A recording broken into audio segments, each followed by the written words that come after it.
Right. Okay, well, the time is 7:05 p.m. on Wednesday, June 7th, 2023. I'd like to call the Accessibility Advisory Committee meeting to order. We'll start with the land acknowledgement.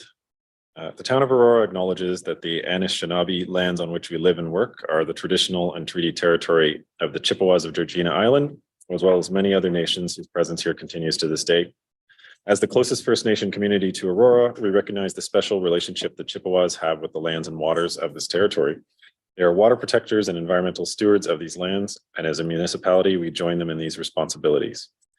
We further acknowledge that Aurora is part of the treaty lands of the Mississaugas and Chippewas, recognized through Treaty Number 13, as well as the Williams Treaties of 1923. Shared understanding of how the rich cultural heritage that has existed for centuries and how our collective past brought us to where we are today will help us walk together into a better future. So we'll start with, may I have a motion to approve the agenda as circulated by Legislative Services? Mover and seconder. Moved by Sean, seconded by Joanne.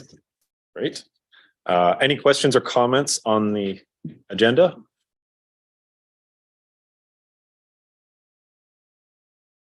All is well. Right. If all in favor of moving forward with this agenda? Aye. Right, that carries. Are there any declarations of pecuniary interest? Right. We'll move into receipt of the minutes. May I please have a motion to receive the meeting minutes of May 10th, 2023, last meeting? Max. Seconded by Joanne again. There's so many of us. Yes. Any questions or comments on the minutes from last meeting? All right, then we'll call a vote to receive those minutes. Aye. All right. We have no delegations this evening, so we can move into matters for consideration. Starting with the memorandum from the Recreation Supervisor for community programs regarding recreation needs assessment for persons with disabilities. A mover and a seconder again. Joanne, I'll second it. I'm allowed. Oh, sorry, I missed someone. Doesn't matter. All right. Okay, so we're moving that the memorandum regarding recreation needs assessment for persons with disabilities be received, and that the Accessibility Advisory Committee comments regarding recreation needs assessment for persons with disabilities be received and referred to staff for consideration, further action as appropriate. So, Franco, you want to speak to the item? Thanks. Hi, everyone. My name is Franco DeMarco. I'm the Recreation Supervisor for community programs for the town. One of my areas of responsibilities is managing the town's inclusion services portfolio. So thank you again for your time this evening. Before I begin with the memo you've received for tonight, I wanted to first highlight a section within the appendix of the 2023 Parks and Recreation Master Plan on Parks and Recreation trends, specifically around inclusion and access, both from the Framework for Recreation in Canada as well as Statistics Canada. So 1 in 5 Canadians aged 15 years and over, amounting to 6.2 million individuals, have one or more disabilities relating to physical, sensory, cognitive, or mental health. As the average age of Canadians continues to increase, so can the number of persons living with disabilities in Canada. Accessibility-related barriers affect persons with disabilities from achieving the benefits of participating in recreation and leisure activities. Since play is essential for physical, cognitive, social, and emotional development, it's extremely important to engage persons with disabilities within recreation, sport, arts, and culture. Doing so can provide such individuals with opportunities to bolster quality of life as well as health outcomes.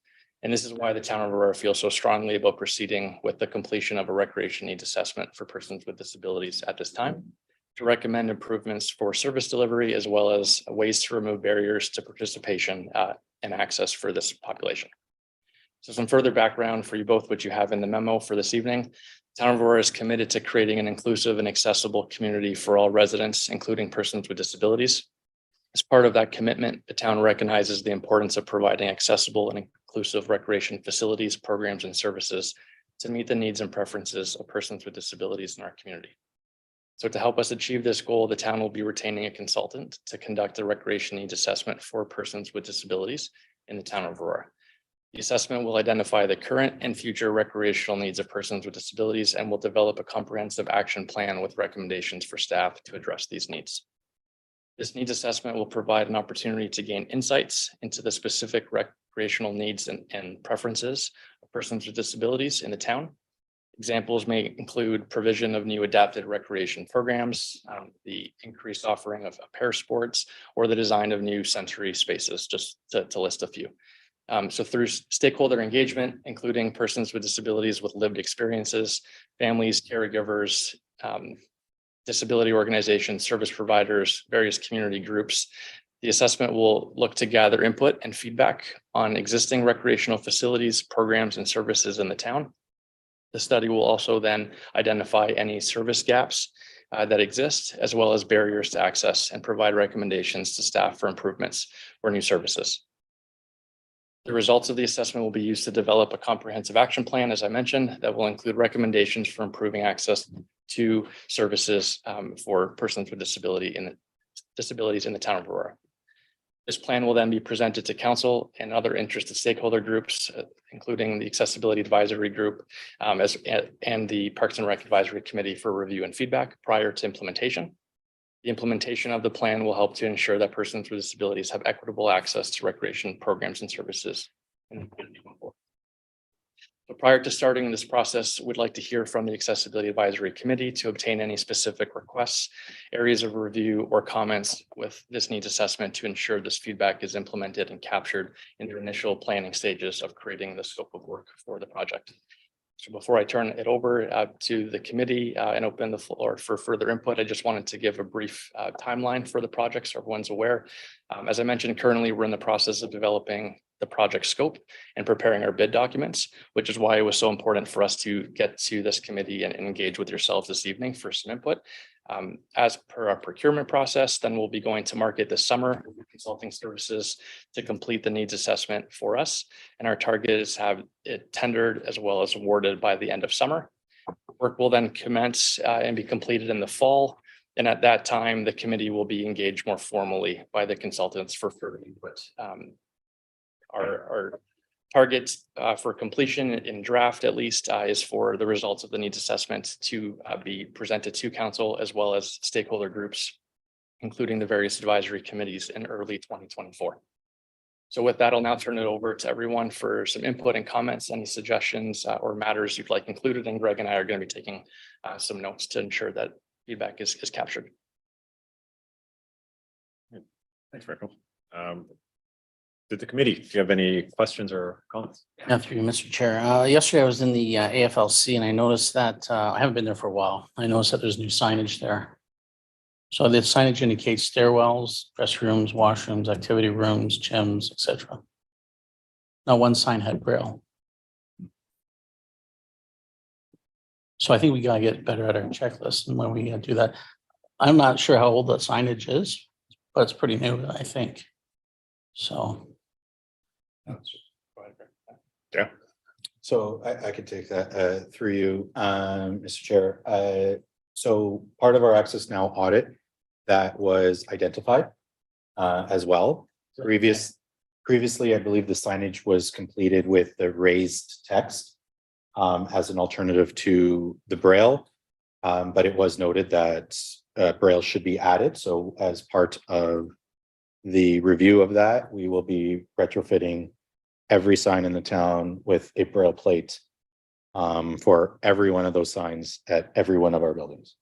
So it will be a project that I will be looking into, determine costs and feasibility to provide that. But every letter is raised. One of the mappers who was with us was blind and was able to navigate the signs, which at a minimum was good. But again, like I said, was noted, there was no Braille. Okay. So like what questions do we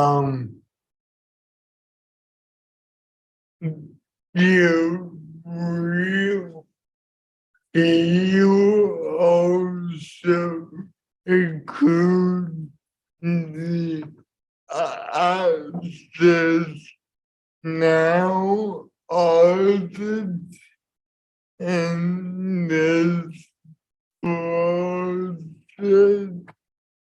Yes, absolutely. So I believe the Access Now feedback that we received through Greg, through you, Mr. Chair, will definitely be factored into the discussion, especially around facility access. And as Greg noted, we have feedback and recommendation. And once we do begin work with the consultants, we'll ensure that they're provided those comments as well. Yes.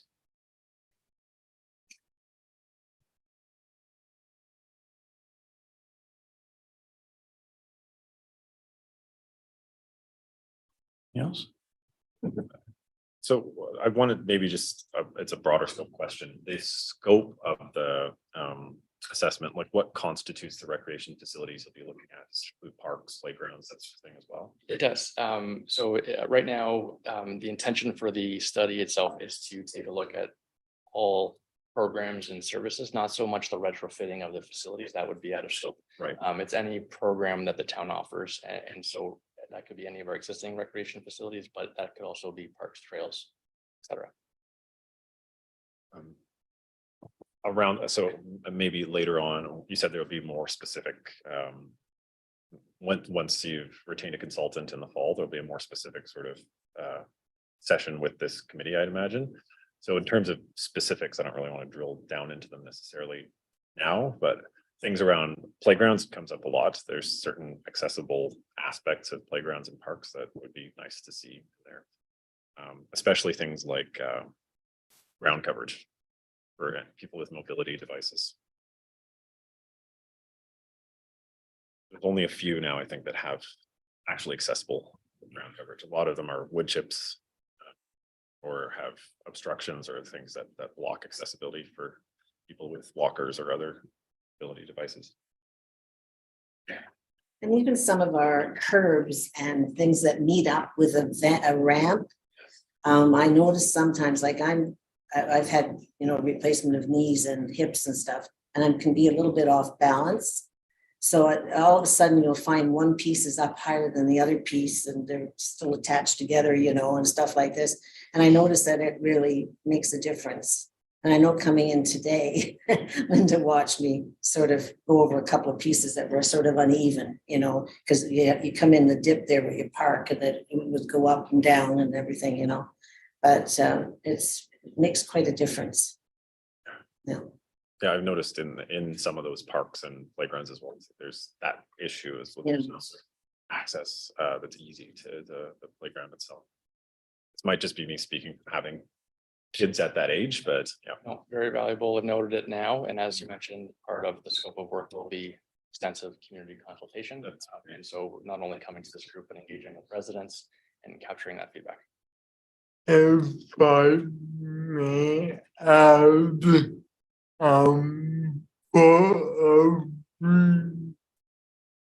to Mr. I recommend reviewing our consultancy with consultants with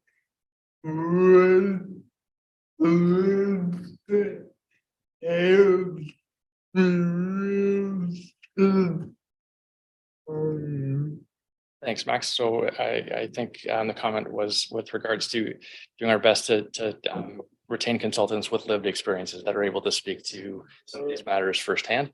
While we can't guarantee that because we'll be going to market and oftentimes as per our procurement, it does go to our lowest bidder. We'll certainly put that in the scope of work and specify that to do our best to make sure that that's accounted for.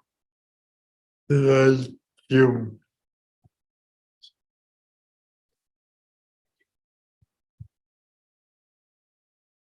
Any further comments on the item tonight? All right. Suppose then we'll call the vote on carrying that item. All in favor?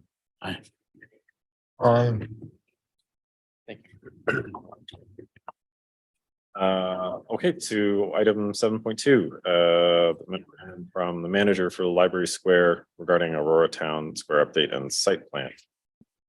A mover and a seconder for this item on the floor for discussion. John, Max.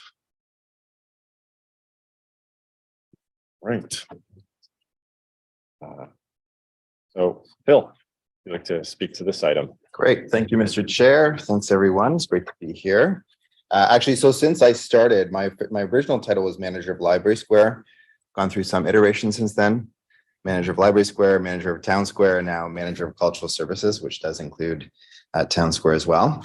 Thanks very much to Greg for the invitation. I think we're going to pull up the presentation. And so the purpose of today is for me to walk through. There's been some, obviously through the original, I guess, approval of the project and the design of the project. There was some feedback we received from the previous Accessibility Advisory Committee. This is a chance to, again, have another chance to show you what the project will look like. Hopefully get some feedback on the experiences you want to see at Town Square. We are probably 80% done construction, which means the time to make any significant changes are past. But of course, if there's anything that we can do, and even from a programming perspective, as far as, people, the types of programs people want to see or how we want to experience Town Square, more than happy to take that feedback and share it with our team. Always an open invitation for a hard hat tour. Thanks, Linda. A hard hat tour. So if anybody hasn't come through Town Square and is interested in coming for a hard hat tour and seeing what the project looks like, happy to do that. We can organize that. I'm sure I'm through Greg and through Linda. Typically, we take about a half an hour to an hour, depending on the conversations we get into. The building, of course, being a construction site, isn't fully accessible, so that's something to keep in mind. But we can even do one floor at a time. So with that being said, I'm just going to jump in and show you some renderings. These are 3D renderings that were just basically a gentleman by the name of Matthew Hazlitt, who worked with our architect, took the architectural designs and essentially the 2D drawings and created them into these 3D renderings, as you see.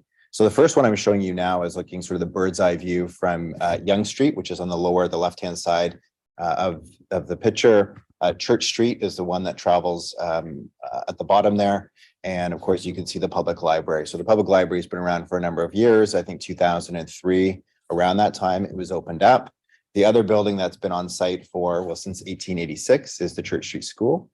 22 Church Street is sort of the historic address that we've been using for the site. And the rest of it is new. So right behind the library, between the library and 22 Church Street, that's the outdoor square. Of course, that's where parking used to be. If you recall, it was a two-tiered parking. You'd come in at one level and come around one way and exit at the bottom, closest to the library. So that's now the outdoor square. That's the summer rendering. And so you can get a sense of what it will look like. The centerpiece where it's kind of darker, the darker gray, that's where the sort of the water feature, interactive water feature will be. More or less a splash pad, but not the same as you would see at, Town Park, that is more geared towards kids and has more of sort of the toys you can jump up and down on. That will be, running throughout the summertime. Above that, we have catenary lights, which are lights you can kind of see them crisscrossing above the square. They're about 30 feet up, and they're lights that will be programmed in the evening. We can different colors depending on the time of the year. It's Pride right now. It's also National Indigenous Peoples Month, so we could have different colors, maybe orange or rainbow colors if we're allowed to do that, or if we can do that. So that will allow us to have some, celebratory sort of tones to those lights as different things, different milestones throughout the year. The amphitheater on the right-hand side, you can see there's about 4 levels there. We can fit about 40 to 50 people on there, and that allows us to, people who can just kind of hang out and have the ability to, get a coffee from the cafe and just enjoy the outdoors. But we will be doing programming outside, so it could be jazz in the courtyard, which is a program the Cultural Center is proposing. We may be able to even take over the entire square and do, outdoor concerts at times. Otherwise, it's really, again, just a spot to hang out and socialize with the community and the neighbors. From an accessibility perspective, we have Church Street the slope of Church Street has been changed. So it's less steep than it was. That part of the project happened a few months ago. But you can see at what would that be? That would be the southwest corner of the library. There's kind of a zigzag pathway that leads into Town Square itself. And that's the accessibility pathway that leads in. So that's a gentle slope that we'll get in for different mobility devices, bicycles, parents with strollers or wagons, things like that. So there's that. Behind 22 Church Street to the north is the 32,000 square foot, what we call the new Museum and Cultural Center. So the Museum and Cultural Center were their home was 22 Church Street before we started construction. They've been around there for a long time, offering visual arts programs, performing arts programs, of course, heritage services and exhibitions that the museum used to do. The new addition, the 32,000 square foot, it basically is a brand new building, but it's connected to 22 Church Street by the beautiful atrium to the north of 22 Church Street. And it straddles, the old architecture with the new. The green roof that you see at the top there and that sort of rectangular piece that sticks up, that's a 250 seat performance hall. And the green roof is just one element of some of the green sort of eco design that we've included.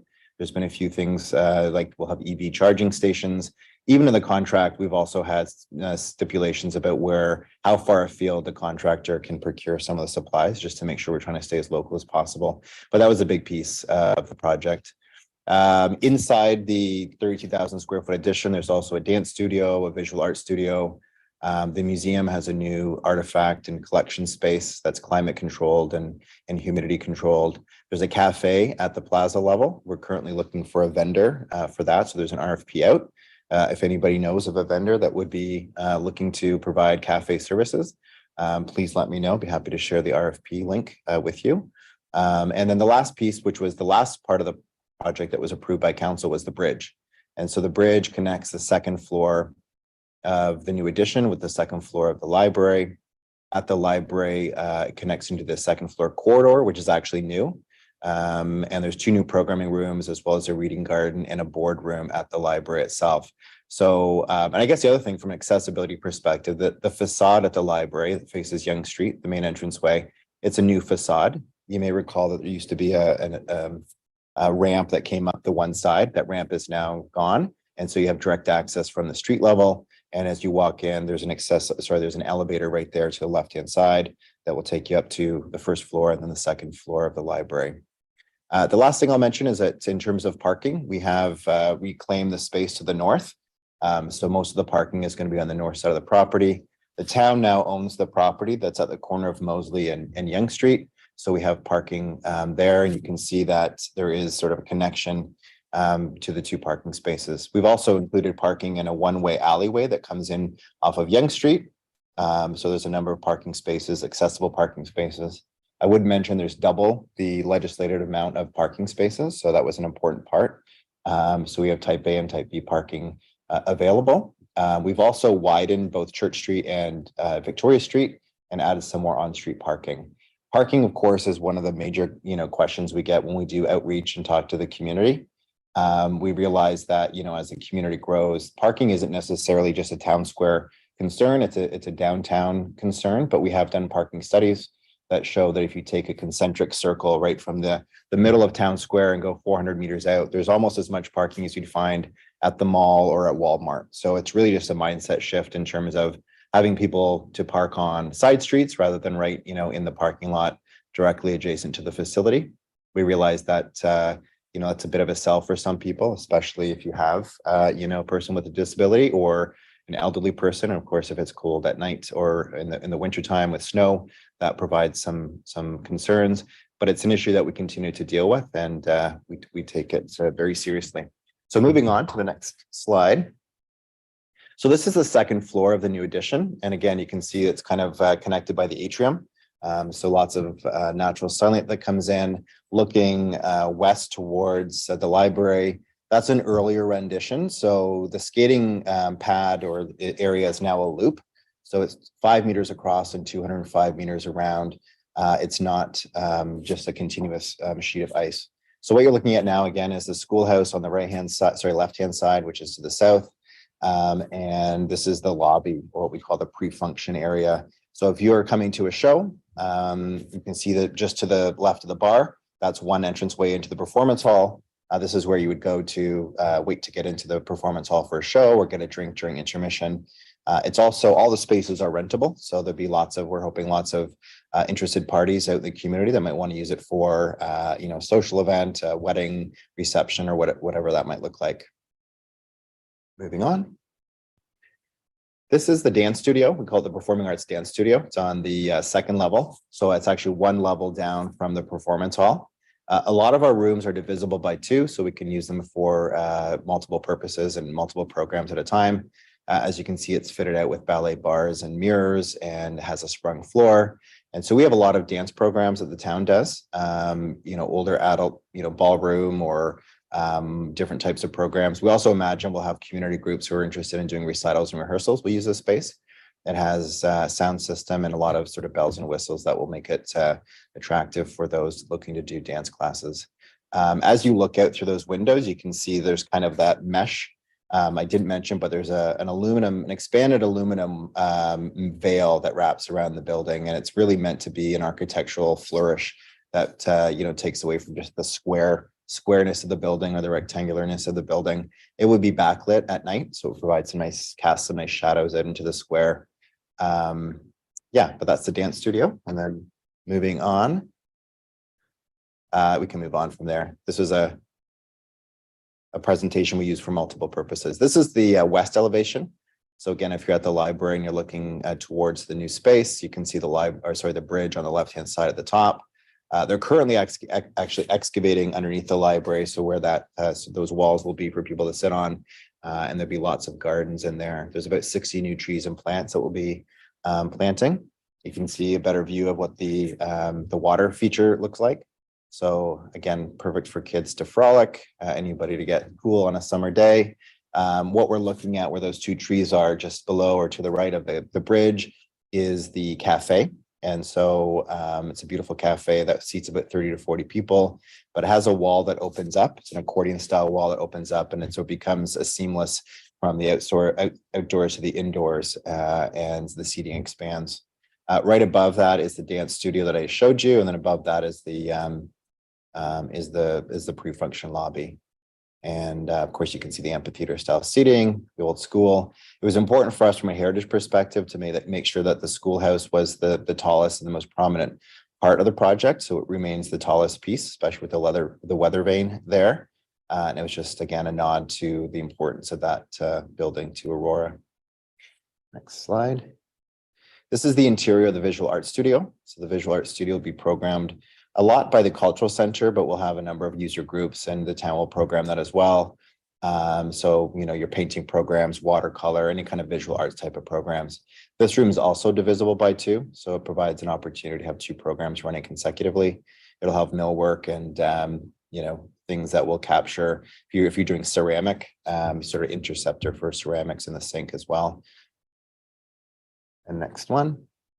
This is the main lobby. So if you recall where the lobby was upstairs, the pre-function lobby for intermissions, this is 1 floor down. This is now the new entranceway. So this will be 50 Victoria Street is a new entranceway.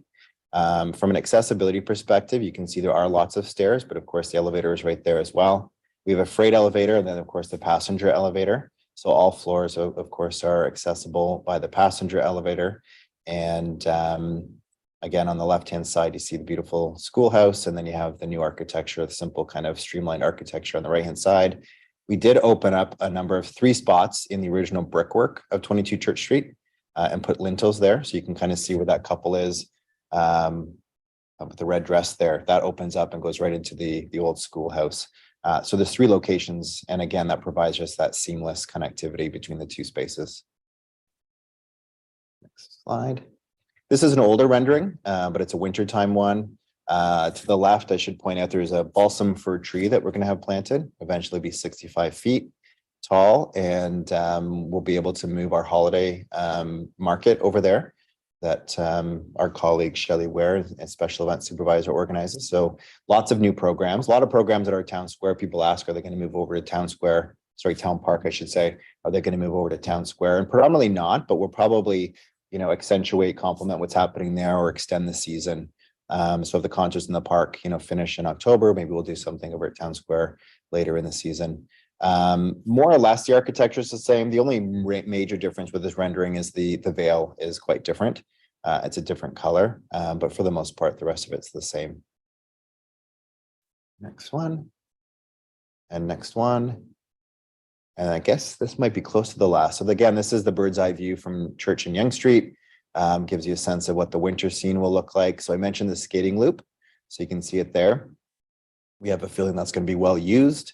A lot of people are very interested in having just a sort of a drop-in space to come and use that skating loop that isn't also, you know, available for people doing shinny hockey. This is really just meant to be family friendly.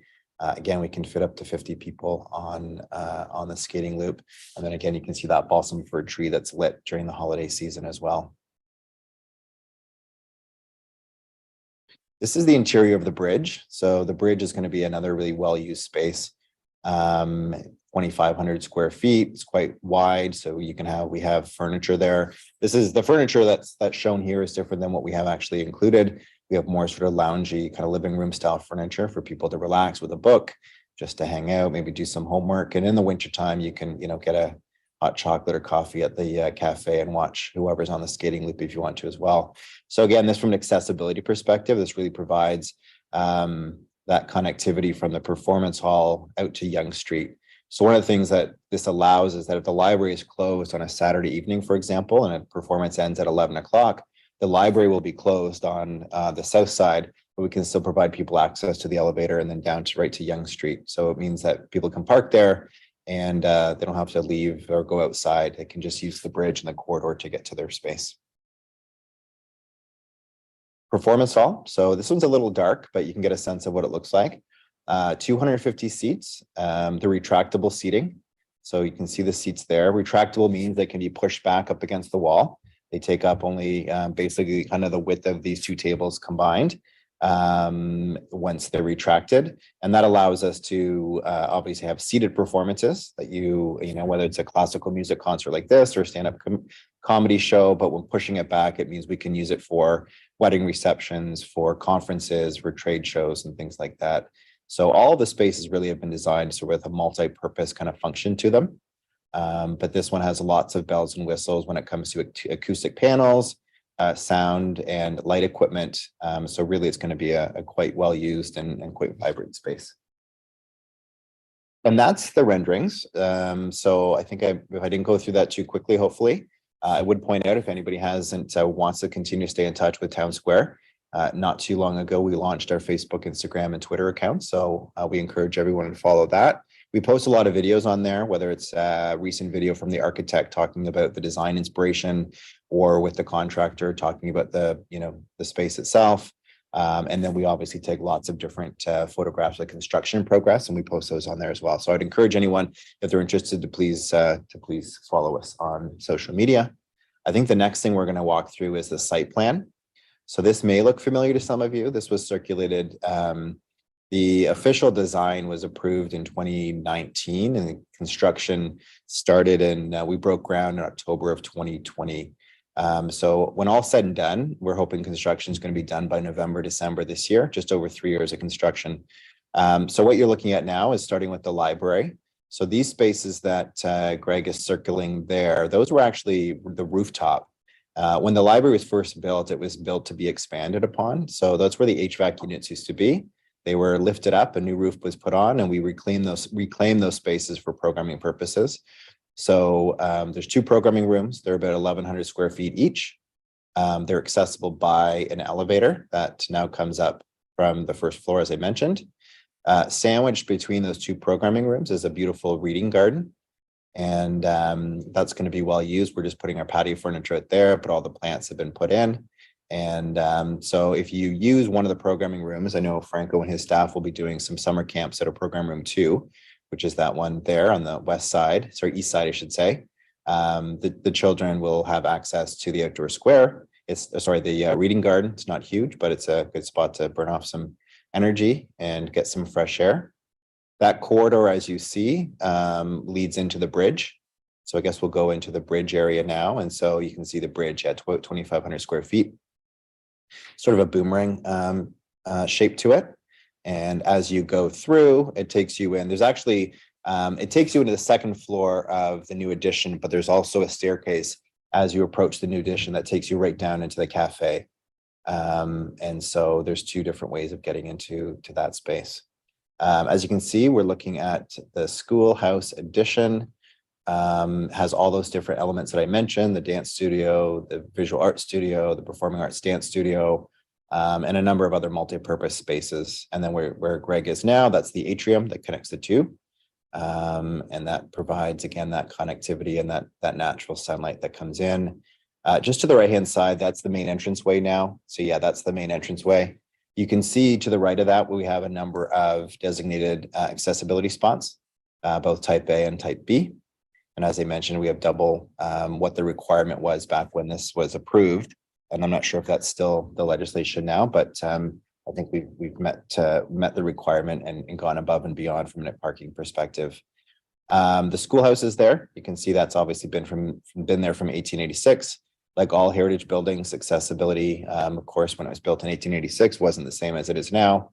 So of course, by providing those openings in the original brickwork on the back, it makes it more accessible. And the elevator, of course, will provide access into the schoolhouse. Along the street, as I mentioned, we made the slope on Church Street, starting from Victoria, a gentler scope to meet accessibility requirements. There is a pathway right there. That's the ramp that leads in. And it has that sort of that double back. So that's the accessible pathway leading into the space. It's quite wide. I can't see the dimensions there, but the slope is quite gentle and allows you to get into that in and out of the space. There's also more accessible parking there. So again, it allows whoever's parking there to use that ramp right there. There's more parking, as I mentioned, with Church Street being widened. Yep, there's another ramp there as well. So that's actually another way. Yeah, that's right. So from that corner of Yonge and Church Street, there's another ramp that takes you along the east elevation of the library and into the square. Actually, if you go up, Greg, a little bit too, there's that laneway. I'm just going to point out the laneway coming off of Yonge Street. So that's a one-way laneway. It's relatively narrow. Part of the reason why it's there is because for deliveries, the library gets lots of deliveries on a regular basis. I imagine the new edition will as well. So it provides access to delivery, but you can see the lay-by parking that's right up against that retaining wall, as well as two accessible spots that are right up against the facade and the entranceway for the library. And I don't know if there's anything else in the outdoor square. Oh, and then of course, parking. Yes, of course, that's an important one. So when it's all said and done, I think we have about 10 more spots that we started from when the excavation happened of the existing parking lot at the public library. And so, the parking is there. We think, of course, it will be at capacity. Parking, again, as everybody knows, is the balance between, surrendering space to vehicles and using space to the highest purpose for, pedestrian use. And so I think that's an ongoing balance that we're continuing to have. And as I said, parking will be an ongoing conversation that not only we have related to Town Square, but, municipal law enforcement, as well as our planning staff will have as it relates to downtown as a whole and any development that's happening in that area. So that's kind of it in a nutshell. Hope that provided a bit of an overview of the project. As I mentioned, I'd love any feedback on anything I mentioned, the design itself. If you have any programming ideas as well, I'd be more than happy to take some notes and certainly interested in any questions you might have. Thank you. Any questions or comments from the committee?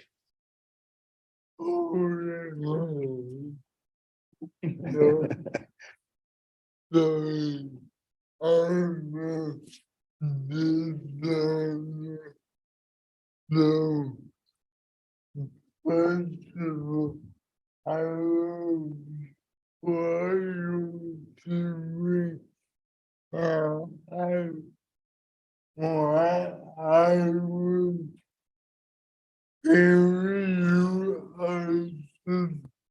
you some quick notes regarding the last part where you provide a very around so it the boat was working game. I think I got, the barrier around the splash pad. There isn't, that's a good question. And you're not the first one to ask that, Max. And I think it's actually something we probably, right now, there isn't any barrier. And so it's a seamless, and if you go through, it basically is just, we'll have mat. The only thing I would say, there'll be mats, kind of those rubberized mats around the skating loop itself. So if you're coming on and off with your skates, you're on the rubberized mats and you can take them up. But there isn't any guardrail or any railing there. So that's something that, I'm just thinking for persons with reduced mobility mobility, yeah. who use a cane, it might be great to include tactile indicators like you have across The cross, Tactile plates, so as people are kind of crossing that middle of the space, okay, you know, That's like at the good. crosswalks. yeah, So if someone is trying to, with low impairment, cross, they're not getting soaked. yeah, that's kind of good. idea. There may be, but I will find out, Max, and get through, Mr. Chair, sorry. Yeah, let me find that out, Max. I think that's a great idea. Some kind of indicator to let people know that they're gonna, yeah. I'll get back to you, Max, through Greg, okay?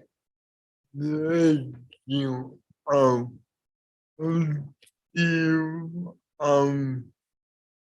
I noticed that there was a lot of beautiful glass. Glass, yeah.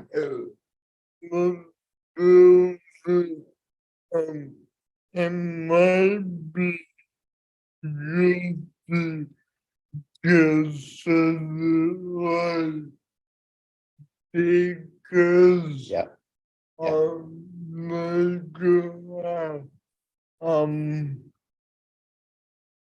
And then for the program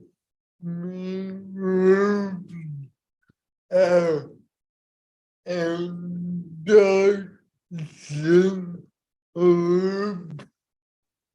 So I got the first part was the glass and having some kind of sticker on the glass too. So I know that's a design feature that we have. So if you look at, if you go to library, which was opened in October, we opened those spaces in October of last year.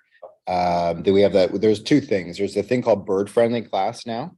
So bird friendly glass has little almost like polka dot, like frosted polka dots in it. And that's so birds don't fly in. But there's also on the main entranceway into the library, there is that strip of sort of that frosted glass that lets people know that you're, I know, so people don't bang their head into the shiny new glass. And that will be carried throughout the new edition as well. Thanks. Beautiful. I noticed that you have a good programming room. You might want to consider adding an induction loop. So if you have a microphone, someone can Yes. connect to the hearing aid. Yeah, through you, Mr. Chair. We have, so Greg's been advising us on that, and we've been consulting with him on the hearing loops that we have for the performance hall as well as the customer service area. So I think we had a product that was spec'd previously that was decided we were going to use, but I think we're still trying to figure if that's the best one or not. We also, there will be an induction loop and assistive listening devices we have for anybody who goes to watch a performance at the performance hall. And we also are having, what do you call it, a mobile kit. So if there's a performance that we decide to have in Brevic Hall over at 22 Church Street or in the dance studio, we can move those hearing assistive listening devices. So I think we've got that under control, and Greg is definitely steering us in the right direction. Last but not least, sorry, I just want to make sure how tactile indicators on the stairs. I noticed that one of you when doing open the stairs with as give or this no in my book. Okay, the open stairs at the back of the stairs? Yeah. Yeah, okay. Just the person don't get caught. I'm not, I have trouble with open stairs. Okay. It's just a general safety concern. Yeah. For business with or without disabilities. Thanks, Max. Yeah, so through you, Mr. Chair, the tactile indicators are there. Again, I would encourage anyone, if they want to go to the library, you can see what so the same finishes at the library. It's kind of got like a slate tile, the wood slat ceilings. But as you go into the library, you'll see those tactile indicators that are there at the top of the stairs, the bottom of the stairs. Those will be continued throughout the new edition.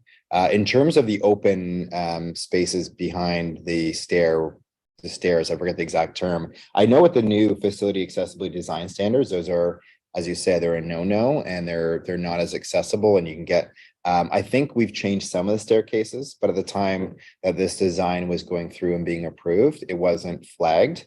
I know as well from an accessibility perspective, you're right, you can get the sunlight through and it can cause, some disorientation in terms of the contrast you need to see to figure out where the stairs are as you go up and down them. So I'll share more information again with Greg about that in terms of what the stairs, but I know some of them have been changed, but the main staircase, and you saw in that rendering that goes up from the main lobby into the crush space, the second floor outside the performance hall, I still think those have open risers. So I'll get more information to you about that, but thanks for the feedback. I appreciate that. Is that something that can be adjusted, or is that a Let me- full replacement upstairs? Small toe plate in the back of it. A toe plate, that's the word. Yeah, toe plate. Yeah. Yeah. Because my daughter has control issues with stepping up. So she always gets her toe to the Yeah. riser, I guess it is, and then lifts up. Just to make sure that you gets her full foot on this. I will definitely inquire about whether it's possible to add the toe plates, and I'll get back to you. Yeah.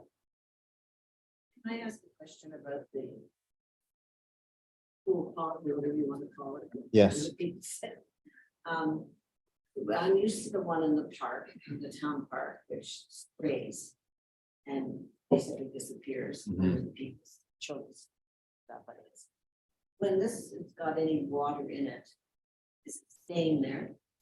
No, through you, Mr. Chair. There's drainage right in there. So there's 3 large drainage grates that are built in. And so the water that's actually, so the water is, it's on timer, so you can actually have it going continuously, or you can shut it off at certain times. I think the frequency of how they come up as well. But there's a cistern or a catch basin that's been built under the permeable paving. So the water is going to actually be recaptured, and then we're going to be able to use that to water the plants and the trees. But no, it will continue. I think if you turned off the water feature and just let the water drain out and waited an hour on a hot day, you'd probably be completely dry. Okay, so what if you're having a hot day and there's water there? How deep does that section get? And how long would it stay there before it would leak on its own? I mean, what my concern is that I've taught swimming for 30 years. And my concern is you can, people don't think about it, but you can drown in a glass of water. You don't have to have much water. And just thinking of children, especially if they fall down on their belly and the water there, I mean, I know it's fine to say that parents are responsible, but when we do that, put that forward as a thing from the town, I think it's something that we wouldn't have to watch. Through Mr. Chair, I think it drains immediately, and I don't think there's any pooling water that's there, and it's meant to continually just kind of recirculate through. It's similar if you do go to the splash pads at Town Park. There's no water that actually pools continuously. But I will again confirm that information and get more information about that. Oh, It's a great comment. sure, I the email has similar with the one they have in New. The Newmarket. It's not the same, through Mr. Chair, it's not the same as the one in Newmarket where it does pool, and they have theirs that kind of shoot over a retaining wall and people go underneath it. And you can kind of wade into the, to kind of ankle deep or even a bit more. So we don't have that. Ours will continue to recirculate, will continue to drain. It'll be more like a traditional splash pad where you won't have any surface water except what is just kind of there at the very top. And I guess in terms of the evaporation, I guess it depends on how hot the day and the sun and where that is. But let me find more information about that, and I will certainly share that. Yeah. Just ask. That super system. It's permeable paving. Yeah, so it definitely houses, with runoff during a snowstorm, sorry, not a rainstorm, it should be able to just to go right through the permeable paving. Yeah. But it's not a polymer. No.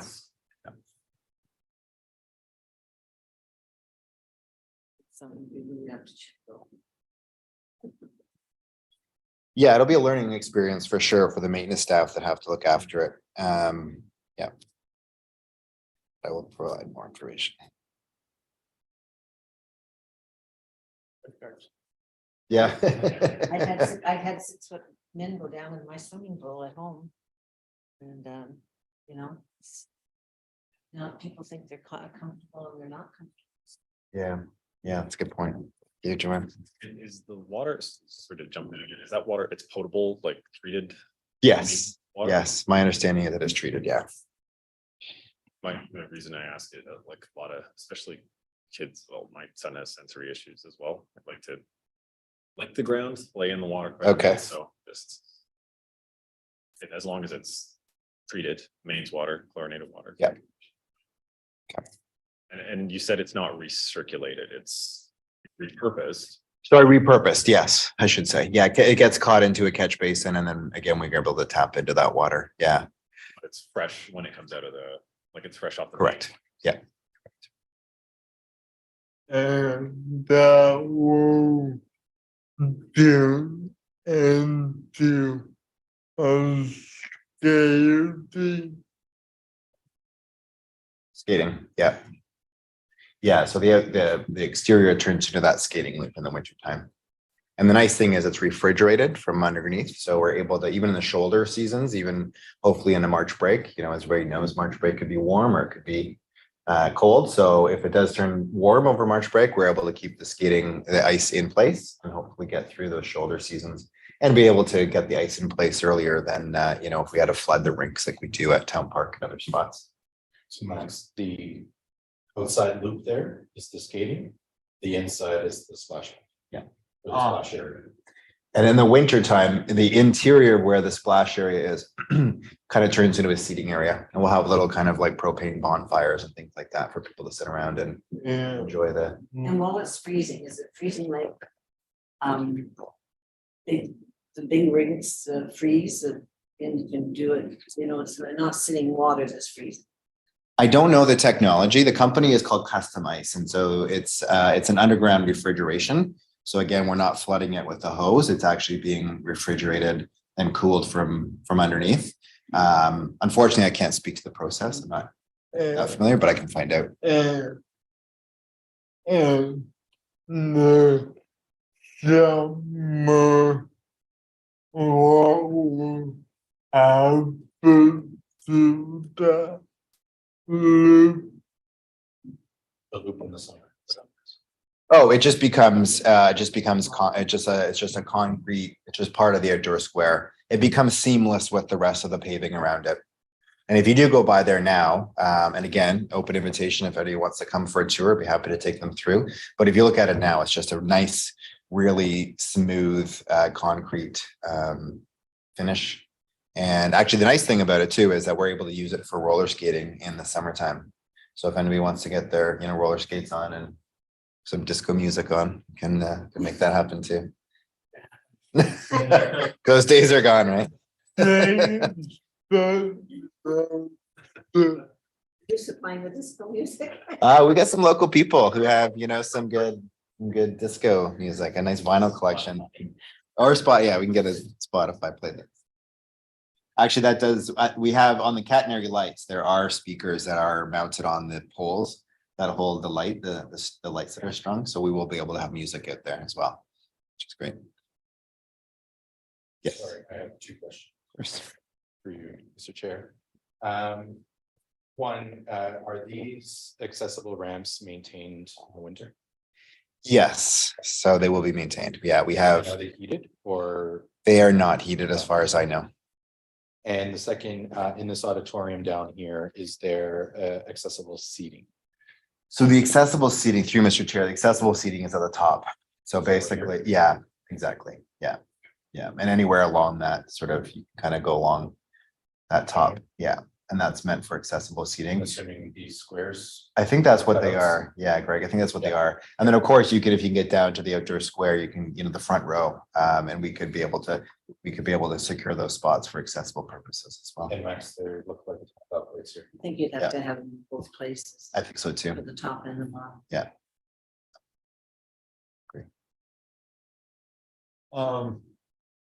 I'm so curious. Every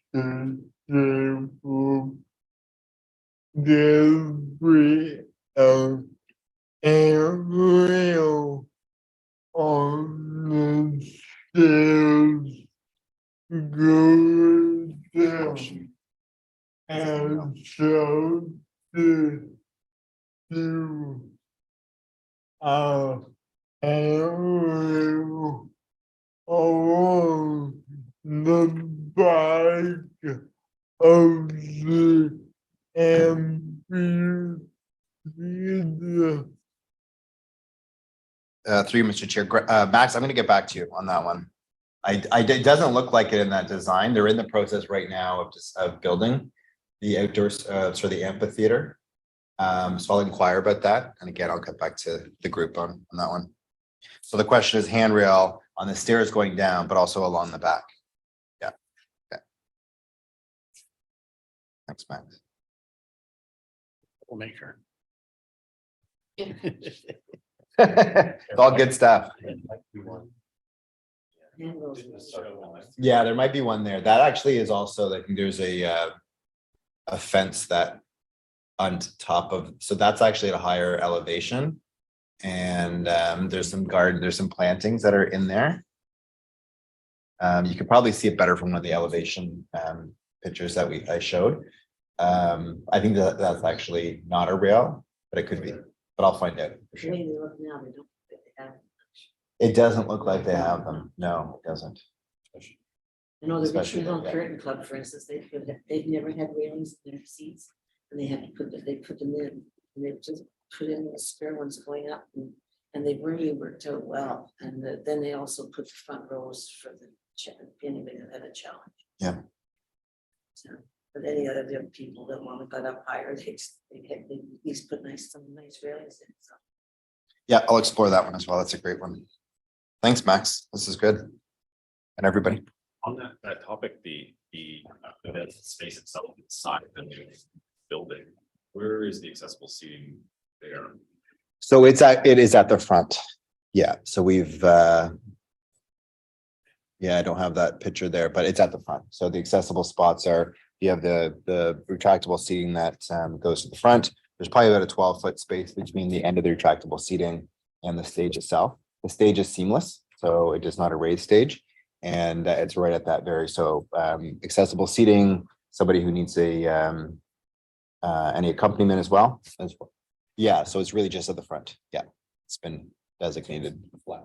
It's flat level, exactly. So this might not, it doesn't necessarily have to do with design, but it's one of Allison's views from last meeting. So for those who need that accessible seating, are they paying front row prices? No, and we know that's not the seating in the performance hall, because it's a relatively small performance hall. Unless there's a third-party promoter coming in and renting the space and setting their own prices, we will have the same price whether you sit at the front or at the back. Sitting in the front was silly. Yeah, that's true. I belonged to the theater for 50 years in Aurora, so. With 250 Not necessarily, seats, yeah, there's really no bad seat in the house, and you can see from every vantage point. And as you say, not everybody wants to be front row, especially if you do stand-up comedy. The comedians love to make fun of people in the front row. So depending on the show, you probably want to be further back, but there won't be any extra prices for people with them. You want to go there? Yeah. We'll make sure. Already there that we were just talking about, maybe putting a handrail. How wide would they be? The amphitheater Yeah. seats, without looking at the actual drawing and looking at the dimensions, probably looking at it just from being there recently, I want to say it's probably like a meter. I Yeah, was just wondering if they were wide, maybe a handrail in the center would even work. that's what I was thinking that you Yes, were, that's probably, I just don't know if there's enough Yeah, space on yeah. both sides, You'd have to but I will look at explore that yeah. with the landscape Yeah. architect for sure. That way you only have the one railing and you're not having to supply people to go up and Yeah. down and. then- Yeah. Absolutely. I wanted to ask just a couple more things. In Sure. the classroom that you showed, the art studio, Mhm. are there like reduced height sinks? Those are for people who might be in a wheelchair? Yeah, somebody asked that the other day, and I think there is. I think there are accessible. I don't think that drawing shows it. It does. Does it? Good. Oh, perfect. Thanks. Chris. Sure.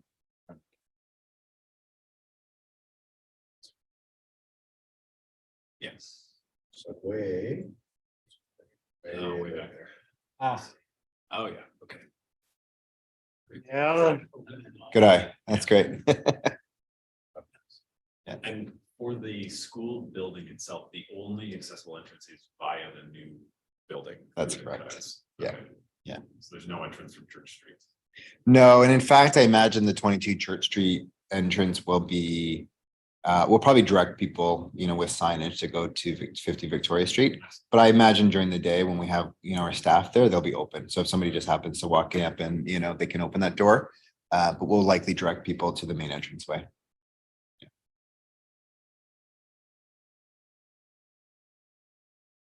Any other comments from the committee? Thank you so much. It's been very, very helpful. And in short order, hopefully by early next week, if not the end of this week, I'll get back to Greg with some of the answers to the questions. Thanks. Committee's not till September. Okay, well, in that case, before September at least. Okay, if there's no further comments, then we can close out that item. All in favor of closing that one out? Right. Just 3. Thanks again, Phil. My pleasure. Thanks, guys. This one is a memo from the Director of Operations regarding the Summit Park additional amenities. And we'll need a mover and seconder to put this item on the floor for discussion. Hey, so Gary, you've been waiting patiently. Would you like to speak to this item? Yeah, good evening, everybody. My name is Gary Graydanis. I'm the senior landscape architect with the town. I typically get involved in planning, design, and construction of parks in new developments, but I also get involved in some of the retrofits and improvements to existing parks. So the Summit Park was in need of a playground replacement, and we did put an item in for budget. And council came back to us and said it would be great if we could facilitate a new fitness park within the Summit Park area. So we had a look at that. Basically what we're planning to do with Summit Park, some of the walkways are very uneven and narrow, and so we would widen the walkways to facilitate two-way traffic, strollers, that sort of thing. We would add some lights to the basketball court and resurface the court. But the main work would be within the playground area. We would replace the existing equipment. And I'm not sure if you're familiar with Summit Park, but there's quite a lot of terrain. It's quite hilly. It's quite a lot of berms. There isn't a lot of space for adding a fitness area. And when we looked at it, the best place would be beside the existing or incorporated into the existing playground area. So what you see in the memo, there's some graphics with regards to a potential layout for the new playground equipment, and as well there's an area that we have set aside for the fitness equipment as well. So the playground equipment would be to CSA standards. There are accessible features within that. It's in accordance with Annex H requirements for accessibility. And what we are thinking of doing, or what we'd like to do, and hope that this committee would make recommendation is, and I think the comment has been made before with regards to playgrounds in Aurora. Yeah, our standard is typically wood chip mulch. It's not the greatest in terms of accessibility, and we would like to start using more of the rubber surface, which is much more accessible, much more better mobility for everybody. So we would like to incorporate that into this park design, into this playground redevelopment. So that's basically it. We're looking for bringing this back to council in September for budget approval. And at this point, we'd appreciate any comments you guys have with regard to what's being proposed right now. And that way we could establish a budget and get that budget item into our council report for September. Thanks, Gary. Does the committee have any questions or comments on this proposal?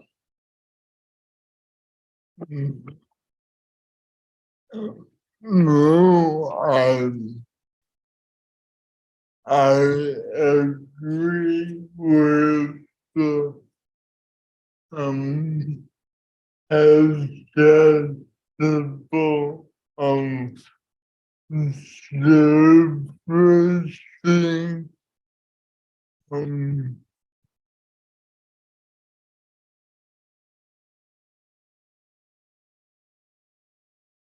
would you ever consider rent? Yeah, Max, through you, Mr. Chair.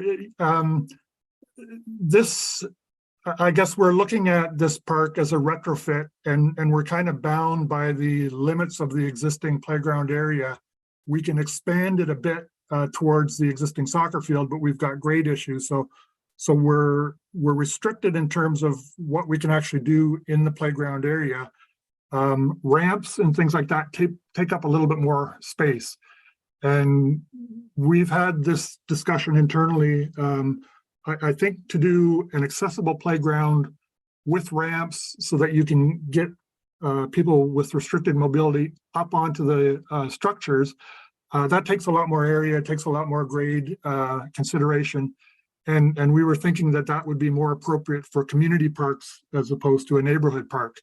So when it comes time to redo town park playground, I think that's one opportunity where we can do something a little bit bigger and broader for accessibility, to get ramps in there and to get restricted mobility up onto the ramps.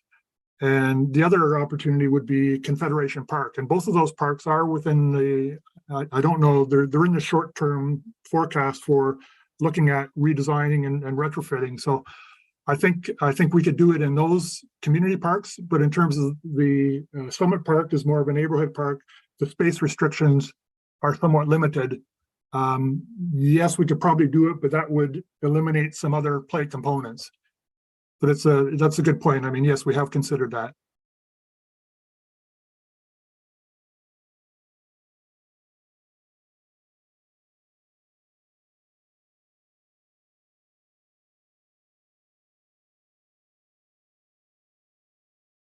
I'm just looking at the fitness park design, the 3D rendering of it. For the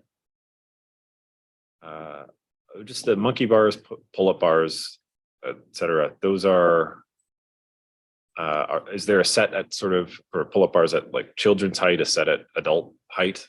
Or I'm not sure if I get a good sense of the height of those bars. The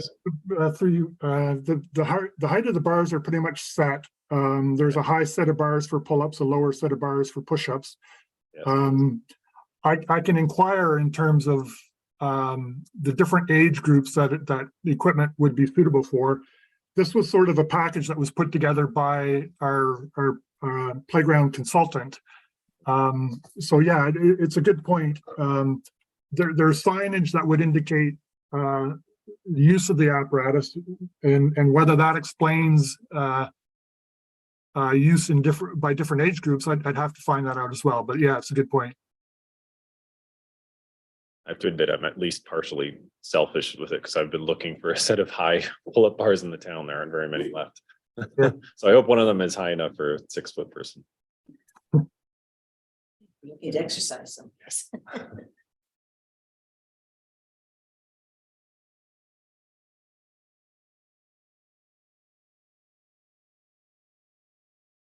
On the signage as well, this is just piggybacking on a question from earlier on. Is there, for those with visual impairment, are there raised letters or braille or any? I don't think there are, but I would have to double check. I don't have an actual graphic of the sign. So that's one thing I noticed when I was looking at this package. We have signs indicated, but I don't have an actual close-up of what those signs would indicate. Yeah. There's the one attachment that it has like a QR code, but I don't know if it.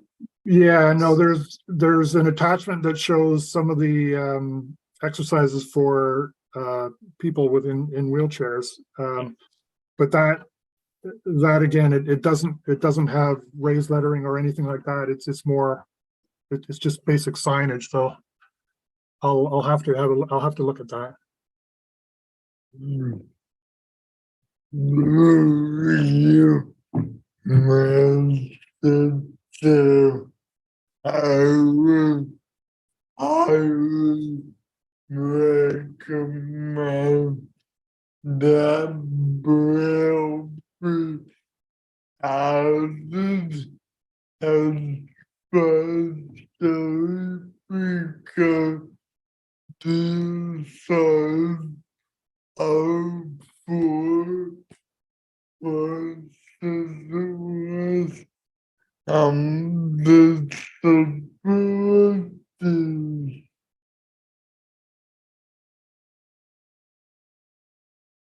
I didn't quite understand all that, but I think you're suggesting, Max, that we do include Braille on the signage. Yeah. Yeah, highly recommend. Yeah, okay. I will certainly take that back to our group and see what is out there, what is available for this type of signage.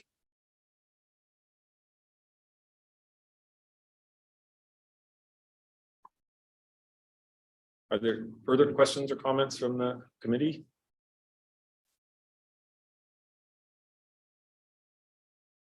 Okay, we'll vote to close out that item.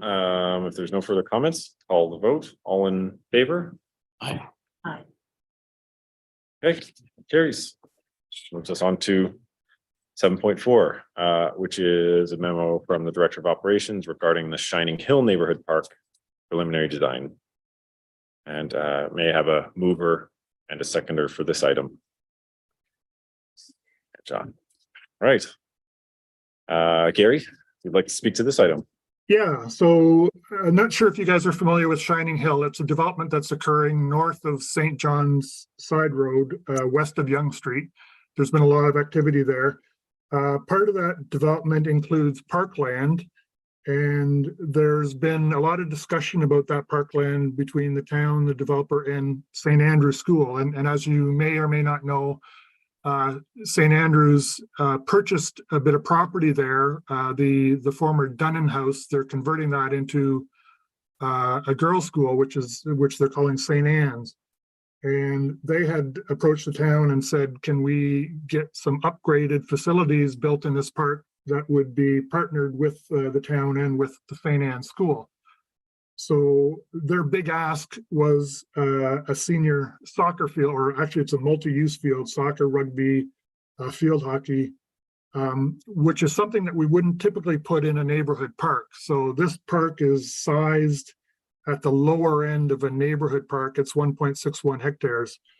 So in order to facilitate a senior field, that kind of squeezes the area left for some of the other amenities.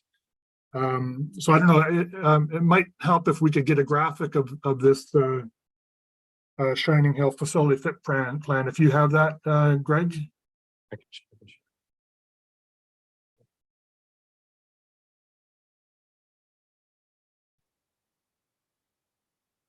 Great, thanks.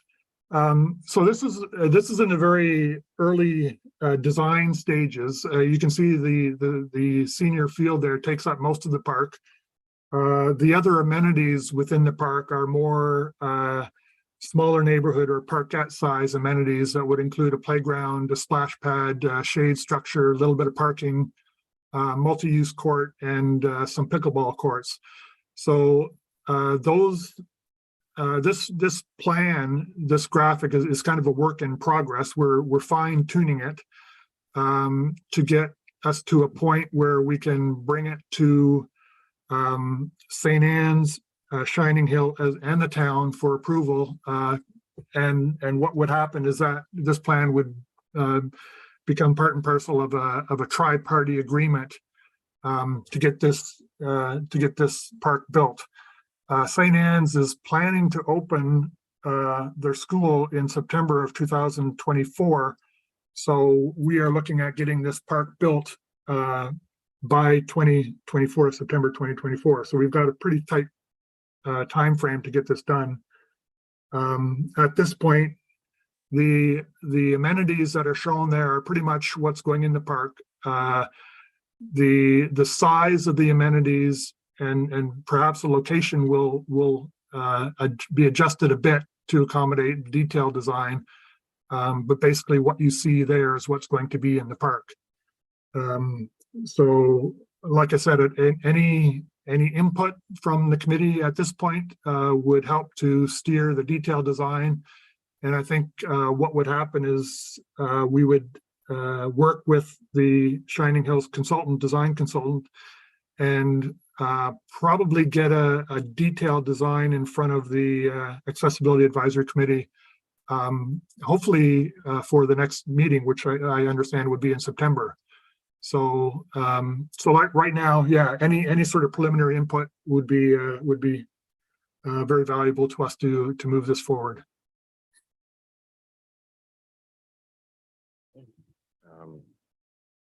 Any questions or comments? Yes. I'm just wondering that the one end of it where the line goes through and says town of Newmarket, town of Aurora, where the split is. Still part of it looks like it's still part of that to me. And I didn't know that that became a mix with Newmarket a little bit and Aurora. And I have, as much as I welcome schools and what St. Andrews has given to us, I would have a little bit of concern about the overuse of that area, other than people from Aurora who might want to use it. Because it seems to be being put into near the facility so that they can get use of it and that type of thing, but are they in any way, is the school system contributing to this being put in? Yeah, through you, Mr. Chair, just to comment on your first comment with regards to that piece of land that's north in Newmarket. We are having discussions with Newmarket. They're familiar with this plan, and that parcel of land that includes part of our field will be either dedicated to Aurora, or we will have an easement agreement or whatever, but we will facilitate that portion of the park to become one in complete parcel of this overall park. And with regards to the use of this park, perhaps by Newmarket, there are I think two or three neighborhood parks in the Shining Hill development in Newmarket. So there may be a bit of use across the Newmarket Aurora border. I think time would tell how that works out. But there are park facilities in this development in Newmarket that are equivalent to or larger than this park here. And as part of the overall agreement, yes, St. Anne's is contributing. There's been preliminary discussions. Shining Hill will contribute, or some of the discussions so far, and this will be confirmed in the tri-party agreement. Shining Hill, I think, is contributing somewhere in the order of 1.2 to 1.5 million. St. Anne's is contributing 1.2 to 1.5 million. Shining Hill is contributing about 750,000, and the town would contribute the rest towards the construction of this park.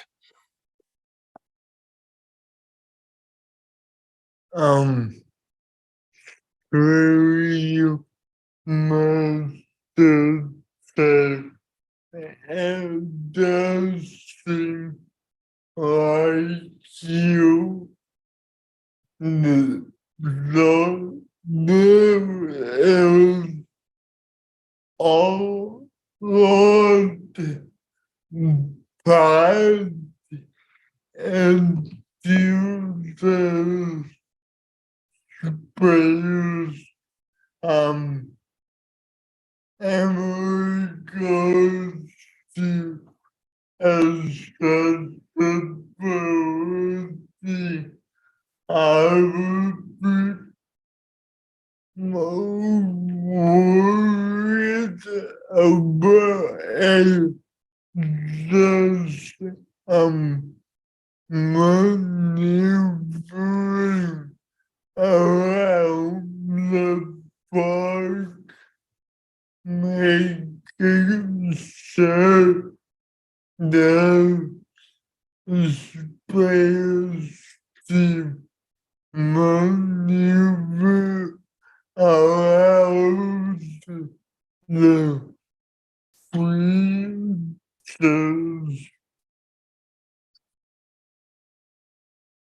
Here, that was basically path of travel throughout the park area, just to ensure that there's space and turning radiuses and the ability to get from one point to the other. Yeah. Thanks for clarifying that. So the overall park parcel is reasonably flat. There will be a sidewalk along the main street A, and there will be access points into the park. There will be generous walkways between the facilities to connect basically everything. The washroom facility is kind of central to the playground and the splash pad. That will all be accessible. There will be male, female, and universal washrooms that will be fully accessible. There will be shade structures, and generally consistent smooth paving to connect all these different amenities. The only thing that this plan doesn't show is the connection between the washroom and the sport and the multi-use field. There will be a connection to the field that way, and that has yet to be designed or figured out in terms of the detailed design. So other than that, yeah, it's fairly well accessible in terms of the grades, the pavement, that sort of thing.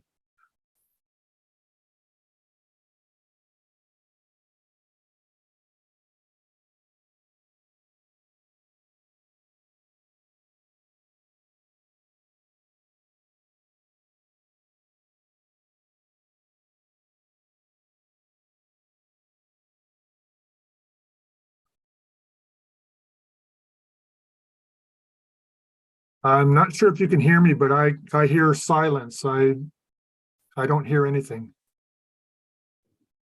You hear us now? Oh, that's better. You were on mute. Yeah, we just lost connection. Sorry. Yeah, Yeah, you were talking about the path of travel from the washroom to the field, and then we lost you. yeah, that was why I basically ended my comments right there. The park is generally well accessible, flat. There's not much grade difference, and there will be. We haven't figured out the paving types, whether it's asphalt or concrete, but there is smooth pavement between all the amenities. Are we going to be able to make a difference? I mean, I appreciate everybody being able to use it, but are we going to be like, people from Aurora decided to go there and have a little game on the field, or a couple of coaches decided to do it. I mean, they went up there and St. Anne's was using it, for instance. How are they going to divide up some of are they going to have it during the day when they have school, or I don't know, you know? Yeah, through you, Mr. Chair, there will be a partnership agreement with the town and the school board. We have the same situation at St. Maximilian's, where we partner with the school, and we have programming at certain times, and the school uses it during the day. We use it during the evening. So there will be a partnership arrangement with St. Anne's. There will be an operation and maintenance agreement with St. Anne's. That will all follow once this park is complete. Thank you. And Gary, just to clarify, that's regarding the artificial turf portion of the park. The Correct. Basketball court, the pickleball court, that's all still open to the public? That will be public, yes.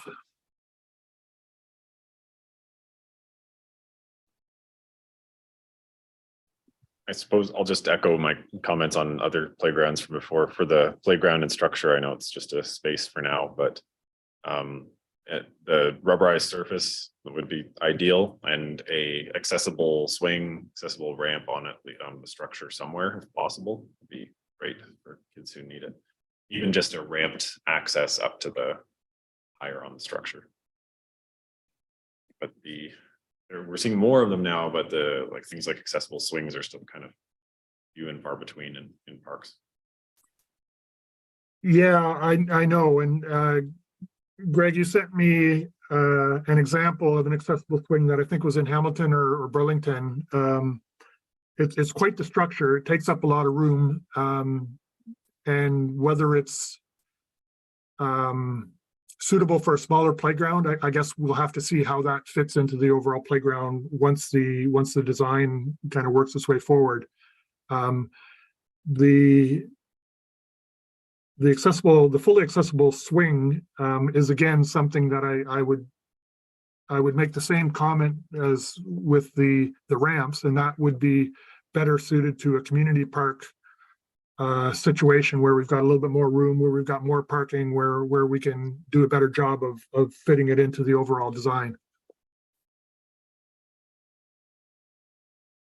I see Country Massachusetts.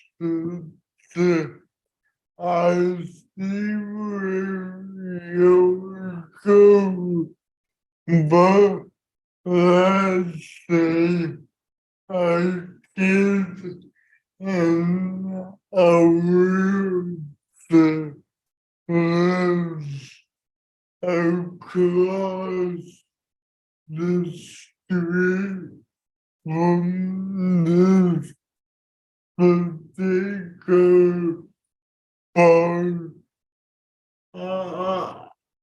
I would aim for them to go across town to have a very free experience accessibility is not about flight or medicine. It's more about access for all and all places. That's it. To you, That Mr. Chair, comment also. it's sort of my experience of a park across the street, because there's no accessible structure, there's no accessible swing. We do have to go across town to find one. As much as it can be prioritized, I know it's a small space, but to include one, I guess we'll have to see a more detailed plan when we sort of know the nature of that circular space a bit better, which is also a bit of an awkward shape. But yes. Yeah, I relate to that sentiment. that playground area, the circle, on this sketch, it's a little bit larger than what we would normally see in a smaller park setting. But I can certainly take a look at that when it comes to detailed design for that playground area and see what maybe we can facilitate a swing or ramps or something like that. We'll have to look at that in terms of detailed design. So I will take that back to the group and see what we can do. Thank you. And the other thing, Max, I thought I heard you reference crossing the street. Was there a comment with regards to that, or the area? More crossing town, as Peter Oh, also sorry. alluded to. Okay, Yeah. sorry, I misunderstood. Sorry, thanks. The comment was it would be a shame to live across the street but not have a Yeah. park you could use. No, I agreed.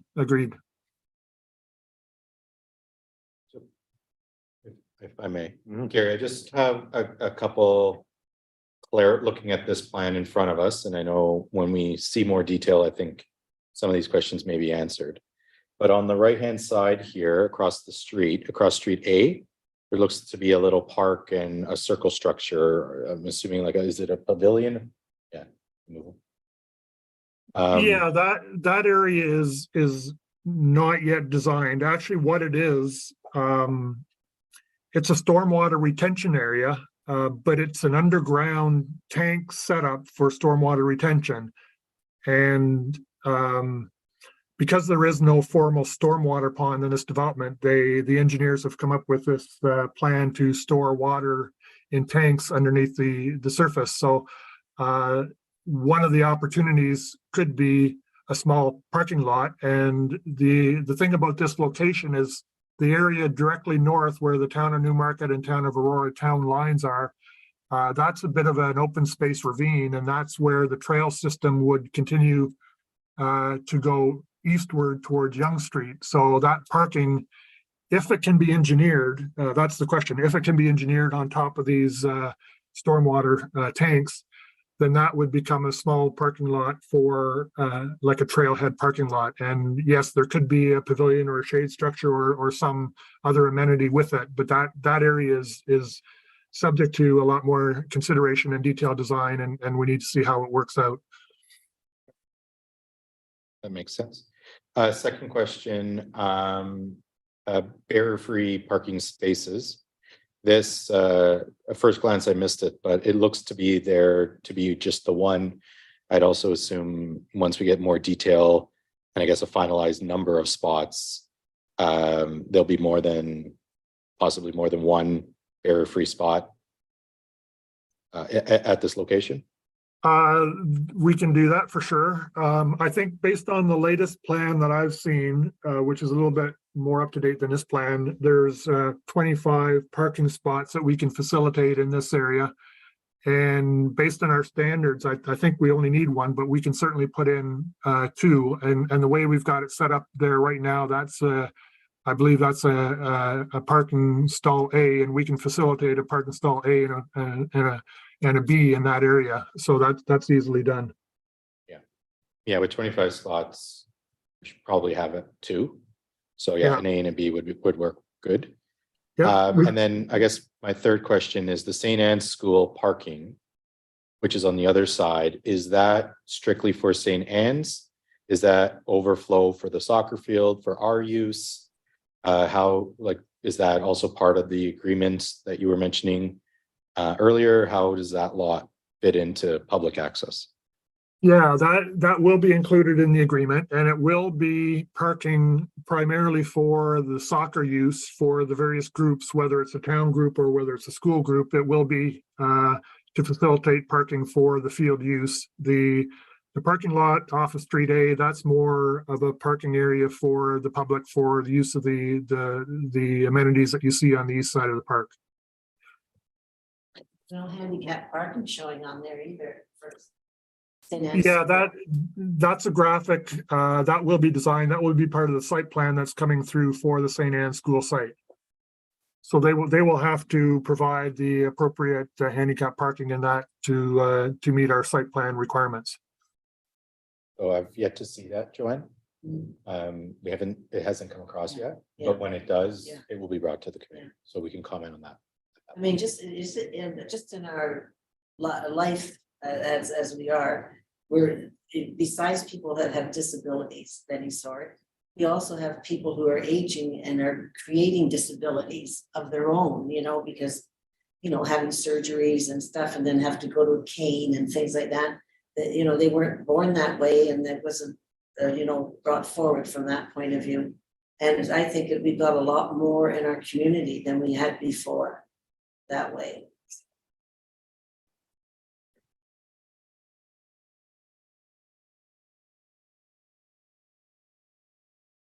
Are there any further comments, questions on this item? Sorry, one other thing I just noticed. So Gary, I know you were online when Joanne was talking about the splash pad. And I just noticed that there is one there. I'd assume with the town square splash pad comments, similar comments with pooling of water, structures, flooring, that sort of thing. Yeah, for that space.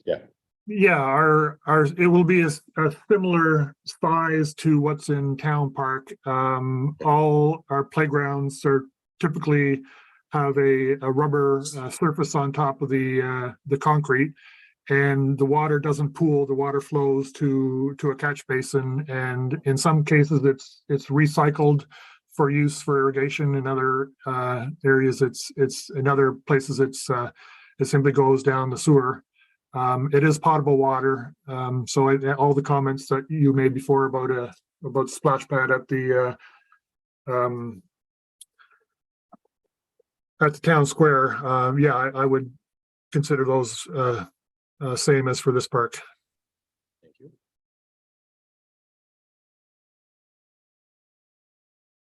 Okay. And I think we can vote to finish out this item. So all in favor? We can move on to item 7.5. Thanks, Gary. Thank you, Okay. Terry. Thank you all. Good night. Night. You.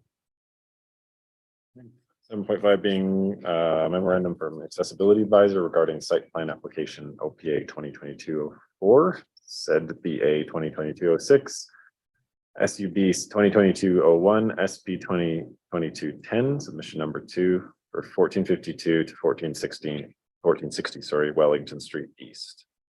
And a mover and a seconder put this item on the floor. Max? Okay. Greg. Feel honored to talk to them. Okay, so this property is, as Peter mentioned, 1452 to 1460. So this is the property immediately or adjacent to the Stronach Rural Recreation Complex, the entrance at that location. There is 3 properties currently there. And I'll try to zoom in to the Google Maps image to see that. And then we'll go to the plan. Sorry. Come on. This is to the east of this, right? Yes. Okay. So it's between the Stronach complex and the gas station. Right. So right down here. So there's the Stronach complex. There's the properties here, and then the gas station right on the corner of Leslie and Wellington. So we are currently looking at the easternmost property for review today. What they are proposing in that property is, let's go back, 30 some odd 30 units, so 30 townhomes with a circular driveway. So on the south side here will be Wellington Street East. And so the entrance straight into Wellington Street into the subdivision. Along these houses are right along Wellington. The houses here are kind of in the middle of the loop, and then these houses in the back will be adjacent to the parking lot of the Stronach Aurora Recreation Complex. So if we can imagine kind of the spacing there, and then immediately to the east would be the gas station. On this side, there are 2, 3, 4, 5, 6, 7. It looks like 7 visitor spots for any overflow parking. Each unit does have garage attached to it, as well as driveways. But there's also visitor parking right over here as well. We do have a sidewalk. This is the existing sidewalk on Wellington. And then we do have a sidewalk coming into the subdivision, crosswalk to have the loop around the middle, and then a crosswalk into this landscaped area to the west over here. Snow storage would appear kind of in these landscape grassy areas in the winter and away from the path of travel. As we move on, so this image here, so we're actually currently looking at the right side in the dotted line. The left side here is that other property. So this is going to be connected to the entrance, the roadway of the Stronach Aurora Recreation Complex. So that entrance there will be connected, and this is a future plan that we will see. So just to kind of picture what we'll call it a subdivision on that few pieces of land that are currently there. This would be what the total would look like as we see it. So we're really only looking at the right-hand side, the east side of the property at this point. As we scroll down, these are just, again, some renderings. So as you can see, the sidewalks that come in and wrap around with the crosswalks, we have the houses kind of in the middle and then out the back, and then the visitor parking here. And then again, just visually, these are what the houses are going to look like. And as we go, we have a better rendering here. And then again, the multiple just views of the housing. That's what we have. And that's it. So in terms of comments, so there were a few comments. This is the second submission that has been submitted. So some of the comments have been addressed. I'm just going to zoom in to show them.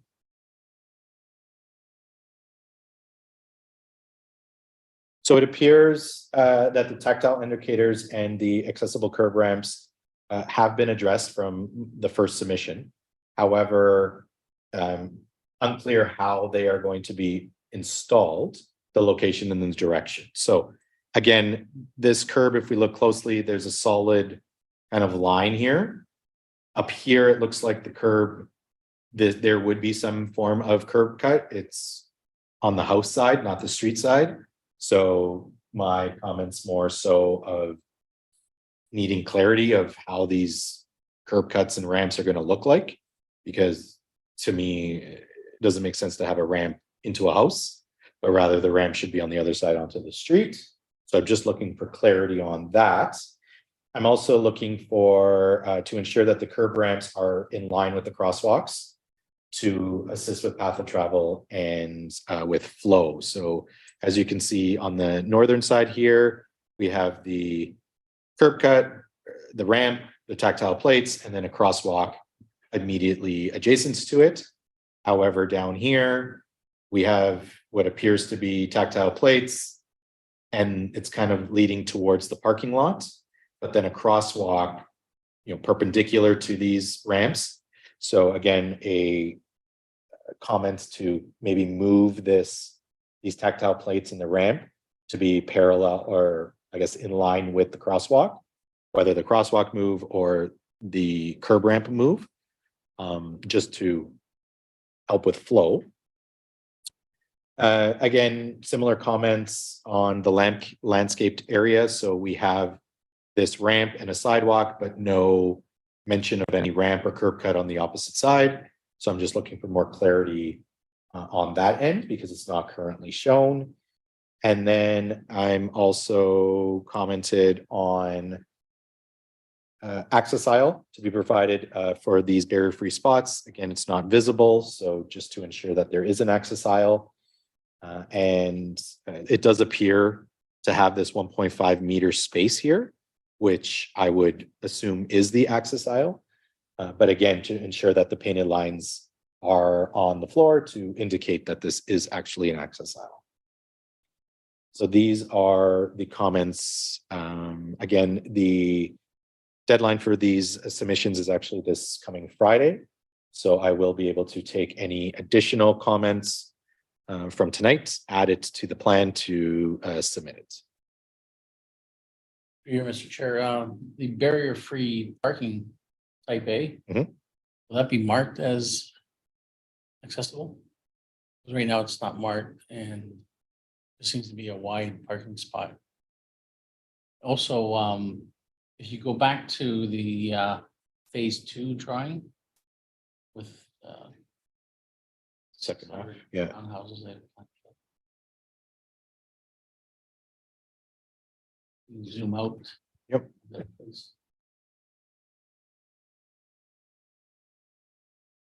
Okay, so they've moved the visitor parking, I guess. Good catch. So I guess they can phase 2 whenever they get to it. 1 or 2 barrier-free accessible spots. And through you, Mr. I think once we see that plan, we'll have more clarity. And of course, phase 1 would already been built by then. But on those visitor spots, in comparing the two plans, I will also comment on clarity on the visitor spaces, as they do appear to be potentially in different locations. Would there not be a handicap parking space in the visitors parking? Because I mean, you don't know who's coming to visit. So, yeah, there's one. Yeah, well, it's one. Yeah. When I'm looking at the pictures of the actual pictures of the buildings, it doesn't look like it's too bad for entrance into the houses. Which I'm finding a lot of in Aurora, it's a lot of the townhouses that they're building. See, that looks like it's got a step or two. It's hard to tell. But a lot of some places have 10 and 12 steps going into the front of the doors. And, but is there any reason why if it's that low, it just couldn't be ramped up? So typically with, or through you, Mr. Chair, typically with housing developments, they're not covered under the AODA. So if there is accessible features that are required, that would be completed with the developer. So if you're purchasing a house and you would say like, I need a flat access, they would work with you to accommodate those requests. If you need lower, lower taps, lower sinks, lower countertops, that sort of thing. More and more designs now from my understanding are coming to be adjustable, if you will. So we have this X countertop, and if you need it lower, we can easily we have another option for you, and it doesn't change the footprint per se. I've also heard of some developers and builders having extra large walk-in closets, for example, that are directly on top of each other. So should somebody need an elevator installed, that walk-in closet would be removed and an elevator can be put in its place. And there's not a need for a redesign of the whole property. So there are some kind of modifications that some builders are doing, which is cool to hear. Yeah, they are. And so if there is a need for somebody there, it's a very easy change to accommodate some of those needs. Other developers aren't, they're not at least advertising that. But again, it would be a conversation that a homeowner would have with upon purchasing to say, in this case, like you said, it's quite good. And I think it's also part of the grade. Yeah.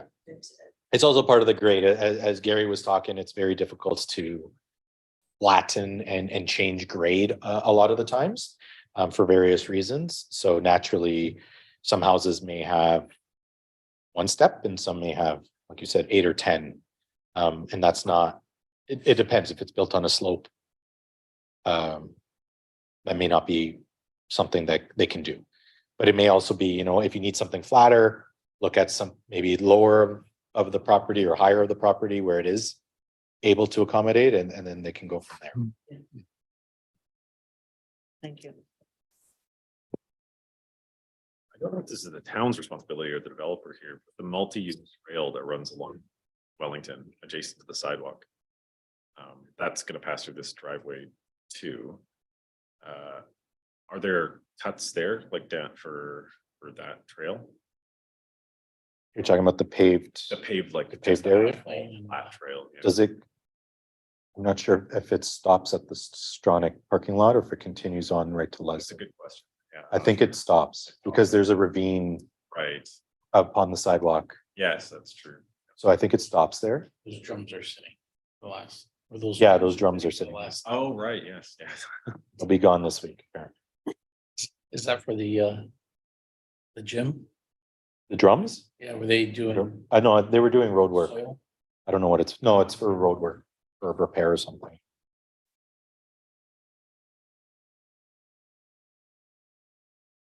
Any further comments on that item? So, sorry, through you, Mr. John, to your comment, after looking at this, and I'll clarify it as well in our review, but see this landscaped area, I'm questioning now if this is going to be a triangular-ish landscaped area kind of in between the road, or if it's all going to be one large paved area. If you also look closely here, there's snow storage with a loop and it says barrier-free parking.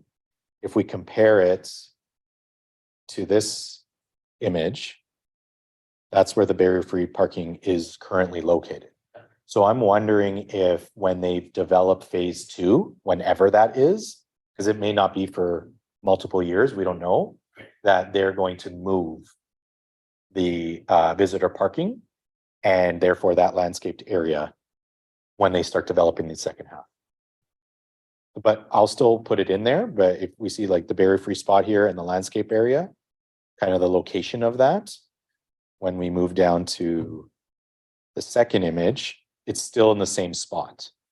However, the parking has now changed and therefore the entrance of the street has also gotten wider So we'll need to, we'll clarify what that is or what that might look like. 3.65 meters down here is also a type A spot, which appears to have two of them. So on the phase 2 area, at least there's 1 in 1. But Joanne, to also your point, the driveways of these residents could also, if somebody is coming to visit, they're always welcome. This is more overflow. You're having a large party, that sort of thing. I just remember vividly back when we did something in the business area and they put the parking, they put the parking for the challenged individuals across the road. And like, you don't know what the busyness of the cars coming in and out are gonna be in this place. But then what they did is they put it across the road and then we said that at the time, are they going to have transports or anything coming in here? And they said, yes. And so the parking was across the road and the person had to cross to go in through the door.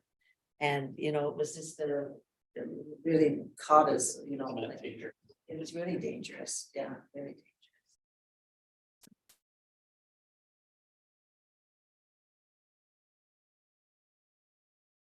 Any further comments or questions on that item? All right, then we can close at that item. All in favor? And we're at 9. We keep going. Sure, I suggest, yeah, to wrap it up. Wrap it up here. So, break. Sure. Well, we do have this last item, the roundtable discussion, but I feel that might be maybe a lengthy discussion. I don't know. I'm an amateur at this. Do we leave it there? Is it mindful whether we? It's kind of implanted for every month, Yeah. so if somebody has something to say about the 5-year plan.